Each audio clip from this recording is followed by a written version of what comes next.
If you just got a new Mac Mini or you're looking for a Bluetooth keyboard for your Mac, then you're in the right place, because in this video, we're gonna look at 6 of my favorite Mac Bluetooth keyboards. Also, we will have links for all of these in the description below, so if you wanna get a closer look at any of these, and also to check what the latest prices are, find the links in the description. So the first keyboard we've got to mention is the Apple Magic Keyboard. This is the classic keyboard for Mac, and they just came out with a new version of it that uses USB-C. The newest version of this also has a Touch ID button, and the layout of this will perfectly match any MacBook keyboard. So this one's going to be a great option if you want the classic Apple look and feel and typing experience. The biggest drawback to this keyboard is just the fact that it can only be paired with one device at a time, and you do actually have to pair it to your computer using a cable. Whereas some of these other keyboards we're going to look at, you can pair to multiple devices at the same time, which is really nice if you're going back and forth between multiple computers, or if you want to use them on your phone as well. So the Magic Keyboard type's really great. It's just a great overall keyboard, but there's nothing crazy special about it, aside from the fact that it is first-party Apple accessory and it matches. Also, it only comes in white, and you can also get it with the Numberpad on the side, and then it is available in space gray. So here's a typing test of the Apple Magic Keyboard.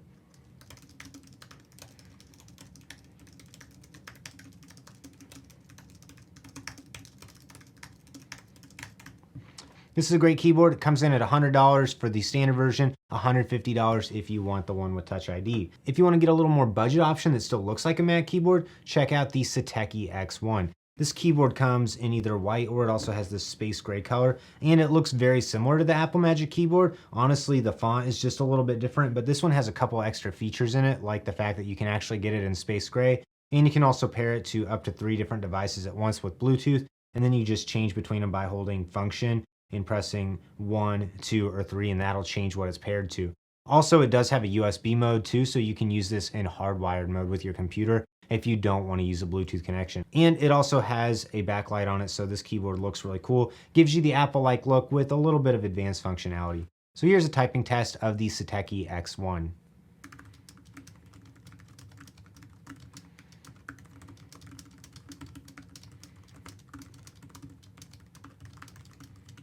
These two keyboards I'd consider to be pretty basic, but they both function really well on the Mac. The next keyboard, which is actually my personal favorite, is the Logitech MX Keys Mini. This one looks a little bit different than the Magic Keyboard. It sits up at a slightly higher angle. There's also these divots in the keys for your fingers to go. It's just a very comfortable key, and you can reprogram what all the top function buttons do using the Logi Options Plus app.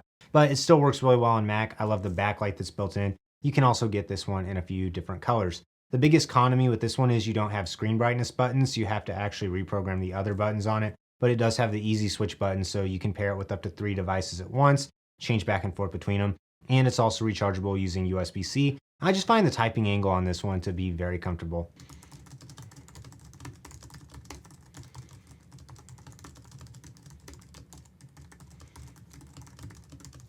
Also, the Bluetooth performance on this one is amazing, just as fast as the Apple Bluetooth connects to your computer immediately. So really can't recommend the MX Keys Mini enough. But if you're looking for a Logitech keyboard and you want to save a little bit of money, they just came out with the Logi Pop Icon keys. This one comes in a couple of different fun colors that have a little bit more contrast. So this is the most boring version of the keyboard that I could find. There's no backlighting on this keyboard. It just uses 2 AA batteries, but it will last for up to 36 months on it. So you get really great battery life with the Pop Icon. You also have a couple of extra reprogrammable buttons on the side. So this one gives you a ton of versatility, and it only comes in at $50 while still offering multi-device functionality and really great Bluetooth performance.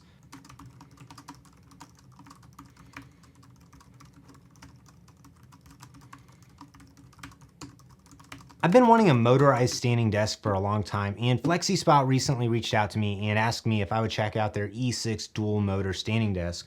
This desk was super easy to put together, and I've been very impressed with the performance out of it. Honestly, the motor sound is so quiet on it, so I just started raising the desk. It's very fast to raise and adjust.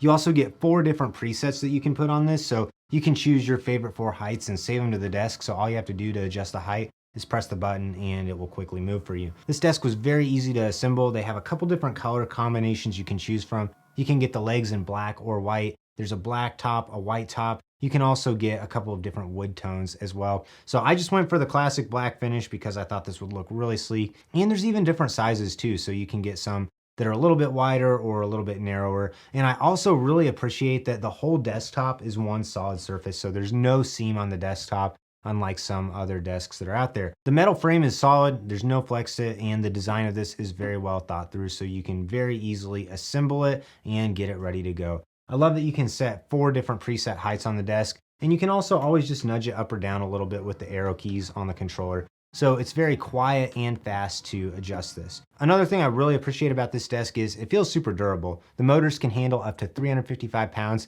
and FlexiSpot also provides a 15-year warranty on the frame and the motor, and you get a 2-year warranty on the control panel. So FlexiSpot's gonna have your back if you have any issues with the desk. Thanks FlexiSpot for sponsoring this video. Those 4 Bluetooth keyboards are all scissor style switches, so they're gonna feel a lot like typing on a laptop keyboard, but mechanical keyboards have also really made a resurgence recently. I have 2 mechanical keyboards that I really appreciate. The first one is the Logitech MX Mechanical Mini.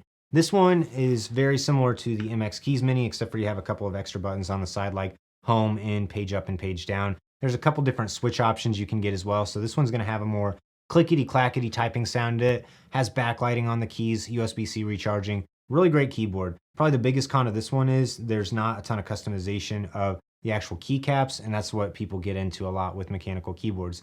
Also, if you're in an office environment, it is gonna be a noisier keyboard. Get the red switch one if you want the quietest mechanical keyboard.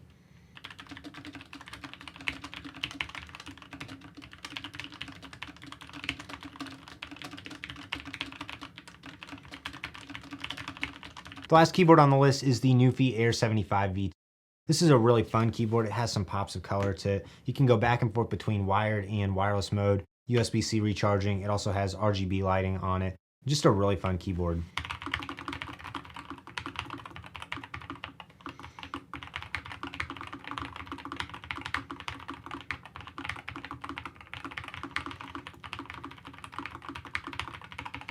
So that's the Numberpad Air 75 V2. Really a great keyboard. Love typing with this one. It's definitely louder than any of the scissor ones. So if you're trying to decide which of these keyboards to buy, the first thing to ask is if you just want the standard Apple functionality and look, go for the Apple Magic Keyboard. Also, the version with Touch ID is really handy because you can use that to make purchases.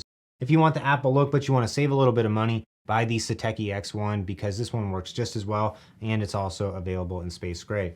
But if you want more customization of what the buttons do, get the MX Keys Mini. I also find this one to be a little bit better to type on, a little bit more comfortable and tactile. If you want the customization of Logitech but to save money, then get the Pop Icon because this one comes in at just $50, so it's a little bit better of a deal. And then on the mechanical side, my 2 favorite mechanical keyboards I've used so far are the Logitech MX Mechanical Mini and the Numberpad Air 75 V2. If you're trying to decide between both of those, then get the Logitech one if you want a more basic, minimal looking mechanical keyboard. Buy the Numberpad one if you want one that looks a little bit more fun. And there's also some great customization of this one through the Numberpad software as well. So I hope this video was helpful to you in deciding what Bluetooth keyboard you should buy for your new Mac. If you have any other questions about these keyboards, leave a comment down below. I'll do my best to answer them. Like this video, subscribe to my channel so you don't miss out on any upcoming content. And also be sure to check out the links for the FlexiSpot desk in the description below.